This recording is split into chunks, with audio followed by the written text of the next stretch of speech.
that up in my head. I don't even remember what 1 Kings 19 is about. And but I remember those. I remember the Joseph's narratives of Genesis 37 through 50, and it's all these Joseph stories, and it's like how to flee temptation and those are all great kind of moral thoughts, but they're really not.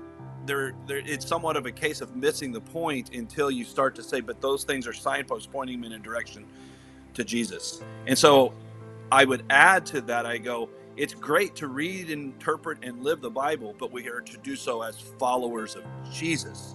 And so therefore, Jesus has to come in and be the one who guides me into the scriptures. This is starting to answer your question now, Paul. Yes. Yep. Jesus has to be the one that guides me into the sacred scriptures.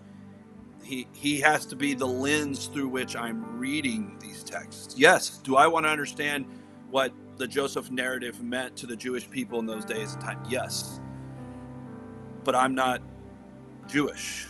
I am a follower of Jesus, trying to understand, okay, then what's the significance of these texts as they point me to Jesus? How would Jesus read these texts? How would Jesus cause me to look at these texts? Would he read them differently than maybe even his Jewish contemporaries in those days and time were? So, Paul, to answer the question you're really asking, my relationship with the scriptures now is with Jesus. I think of it as, well, you've heard me say it a lot. I talk about reading the Bible with Jesus.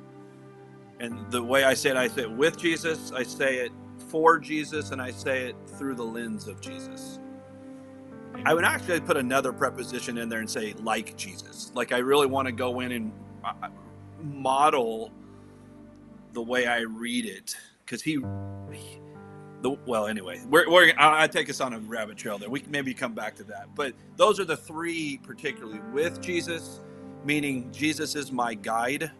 As I come to the sacred scriptures, I try to come somewhat imaginatively, thinking Jesus is leading me into this.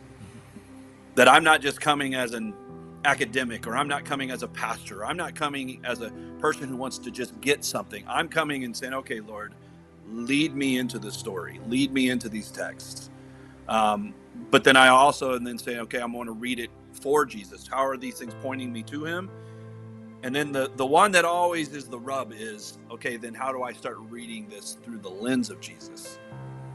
How would Jesus actually see these texts? Because I think there are texts in Scripture that if we were sitting there, I don't know why I'm always sitting in a lawn chair with Jesus, but in my mind, if I'm sitting in a lawn chair, sitting there alongside of Jesus, and say, what do you think about this text? He'd just kind of smile at me and go, what do you think about it? And we would have an honest conversation about what is that.